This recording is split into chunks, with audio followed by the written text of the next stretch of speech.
Sean reassured him it wasn't his fault and gave Carl the gun for protection. But Carl said he would never touch a gun again and turned to leave. Sean worried the boy might hurt himself, so he informed Rick about Carl's situation. Sean needed to talk to Carl, but Rick focused on solving the young man's.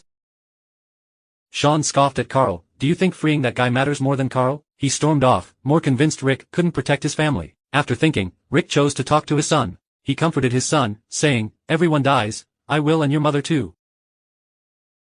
He hoped Carl could face death calmly. With Rick's comfort, Carl took the gun, and their bond grew stronger. Sean vented his anger on the captured young man, watching him beat himself, which was uncharacteristic. He pulled out his gun to shoot the young man but noticed he was trying to escape from the handcuffs, making Sean angrier.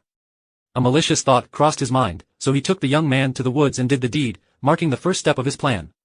Sean then crashed into a tree, injuring himself. At that moment, T arrived at the cabin and noticed the young man was missing. Everyone began searching while Sean watched silently. He then picked up his gun, took a deep breath, and feigned distress. That bastard took my gun and beat me up, he claimed. Hearing this, Rick quickly organized a search party, and Sean followed with the gun as 4 of them entered the woods. Soon, Sean suggested we split up to search. Rick sent Daryl and Glenn to search the right side while he teamed up with Sean. By nightfall, Daryl found blood on a tree and tracks on the ground.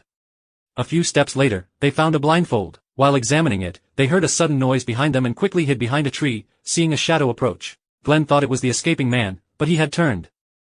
The zombie man knocked Glenn down and lunged at Daryl. Glenn ran to help, and they dealt with the young man. Daryl investigated the young man's death, but there were no zombie bite marks. Daryl felt uneasy.